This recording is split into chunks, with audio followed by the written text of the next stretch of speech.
Il y a un aspect surréel à rencontrer, à faire le party avec son idole.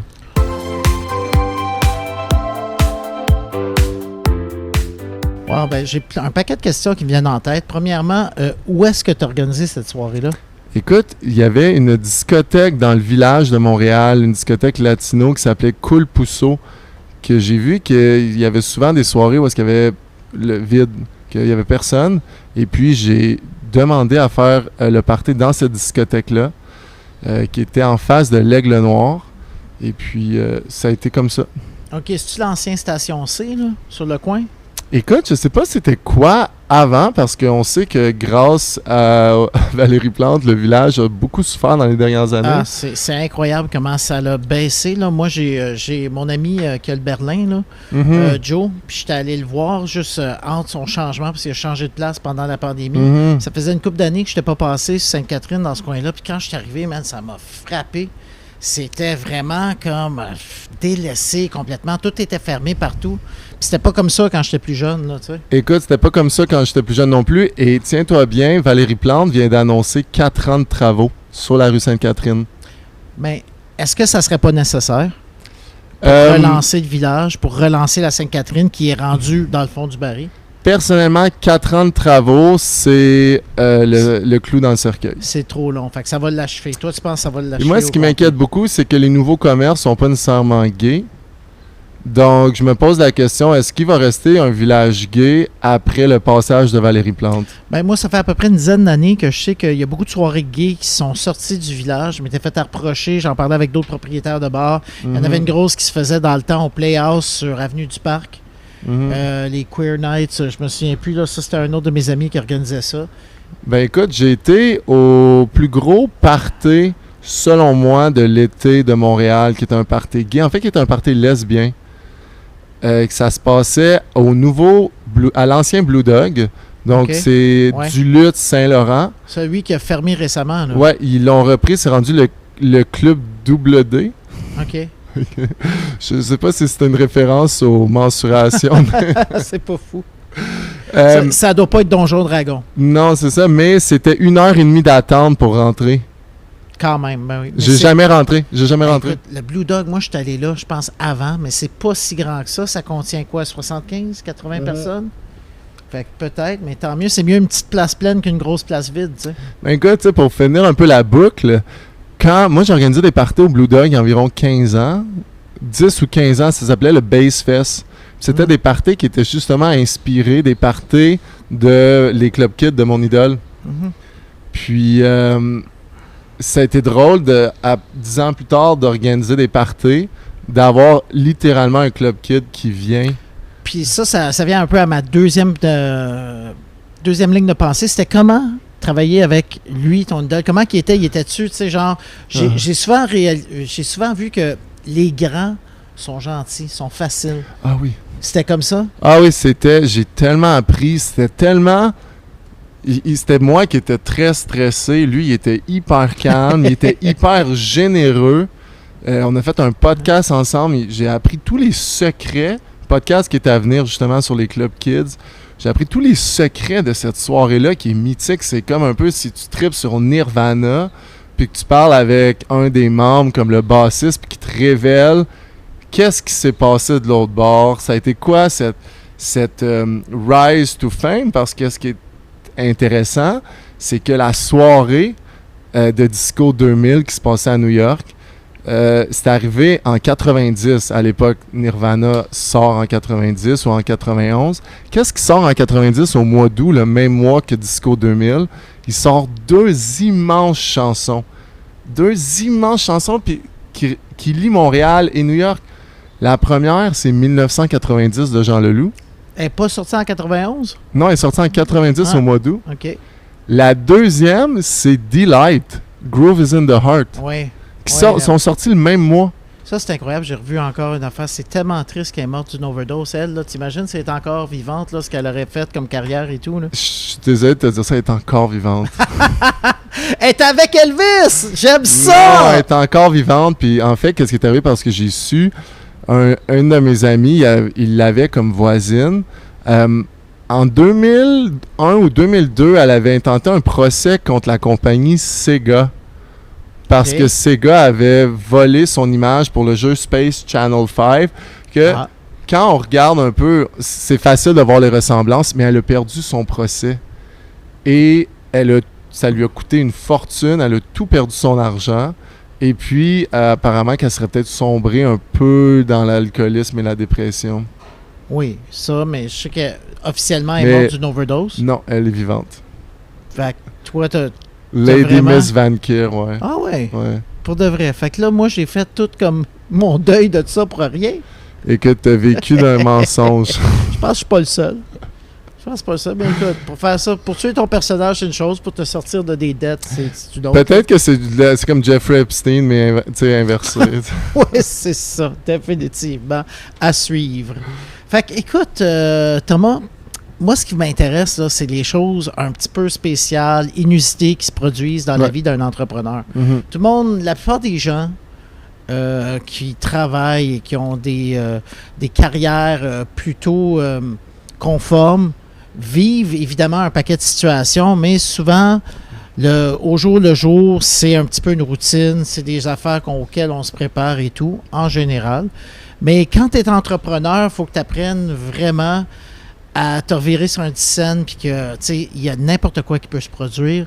Il faut s'attendre à l'inattendu constamment et surtout gérer la situation en temps réel. Mm-hmm. Fait que, est-ce que tu aurais quelque chose à nous expliquer un peu, de raconter dans ce sens-là? Il y a plusieurs choses. Moi, il y a beaucoup de choses. Je dirais que j'ai fait de l'entrepreneuriat artistique. Fait que je vais vous raconter quelques histoires de qu'est-ce que probablement qui a été le plus populaire que j'ai jamais fait, qui est le logo Montréal Je t'aime. Oui, le MTL JTM. Qu'on voit ici que c'est facile, ça fait Je t'aime Montréal dans un miroir. Donc le reflet de Montréal, c'est les gens qui disent Je t'aime. Ça, j'ai créé ça à Occupy Wall Street. Ça, c'est où? Quand c'était en bas, là, ici, dans le Square 2011 à New York. Oui. Ah, à New York? Ouais, moi, j'ai été à l'Occupy de New York. OK. Je me rappelle, il avait fait ici le campement à Square Victoria. Ça avait duré comme 3 semaines, quelque chose. Ça. J'ai été au campement de Square Victoria, puis j'ai dit, hey, je vais aller à New York. Ben, wow! Puis je suis revenu, en fait, c'est tout un peu une saga parce que c'était assez intense. New York, c'est une ville très, très, très intense.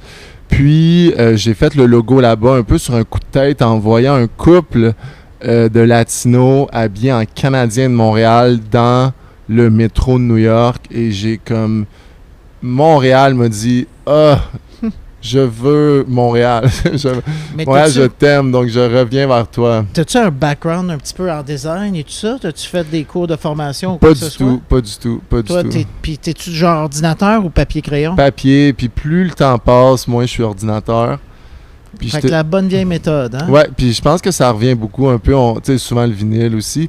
Mais une anecdote qui m'a beaucoup marqué, j'étais en vélo, je faisais une promenade en vélo un jour de semaine, puis je reçois un appel téléphonique d'un numéro que je connais pas.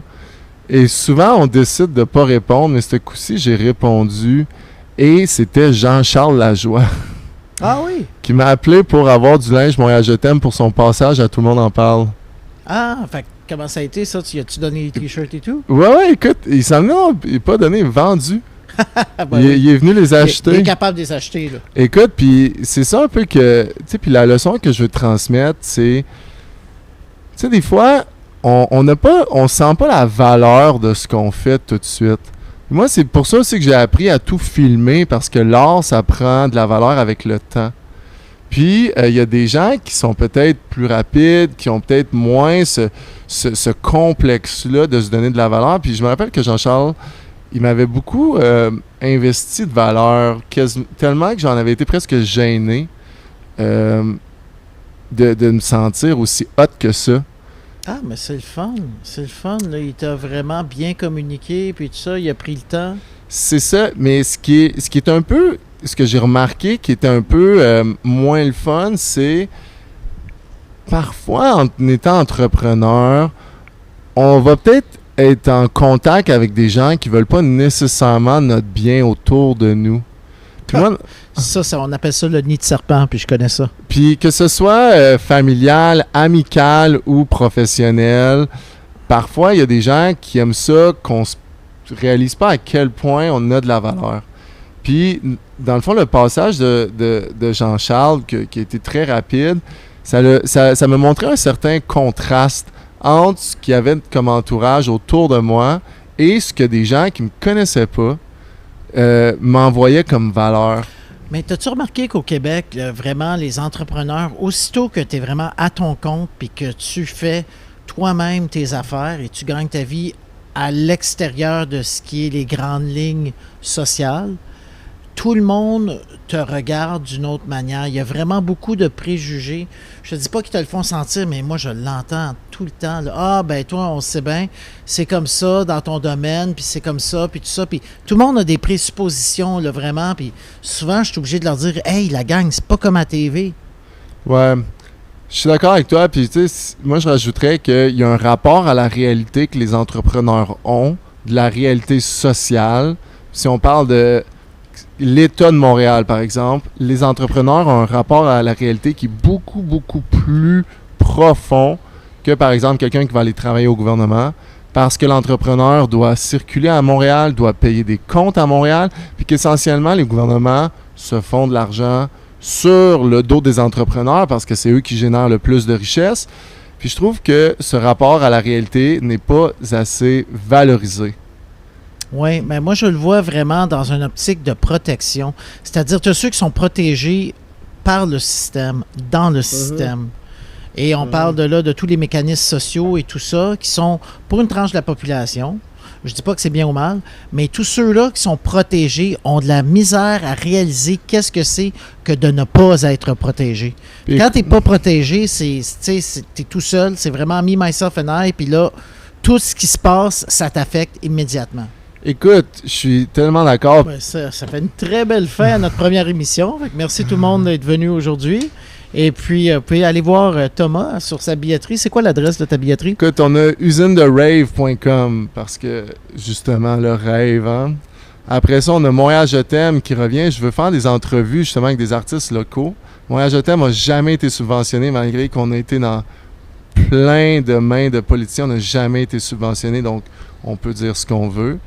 Et puis aussi, vous pouvez aller voir mes parties sur Tom Tells Music sur Instagram. C'est un peu mon côté le monde de la nuit, qui est un monde qui se doit d'être exclusif et effrayant. Un autre paradigme. On a voulu ouvrir le monde de la nuit à tout le monde et ça a fait que c'est devenu un peu plate. Ramenons ça un peu excitant avec un certain edge, comme on dit. Donc, Tom Tells Music. Et sinon, vous pouvez voir mes podcasts, souvent sous le nom de Thomas Usine. Justement, on interviewe des gens qui se présentent à la mairie de Montréal. Et on va aller faire un petit tour là-dessus, moi. Écoute, Mathieu, je serais curieux que tu rencontres ces politiciens-là et que tu leur parles de ton histoire. 500 000 $, c'est une vie. Ah oui, il y en a plus que ça. Mais hey, parler de mon histoire, moi j'aime ça. Mais là, aujourd'hui, j'ai été content qu'on puisse parler de ton histoire. Moi aussi. Merci beaucoup. Ça me fait plaisir, man. Merci beaucoup. All right. On s'est écarté un peu, mais c'est pas grave. C'est pas grave, c'est une première. Hey, merci. Wow! What a shot, man!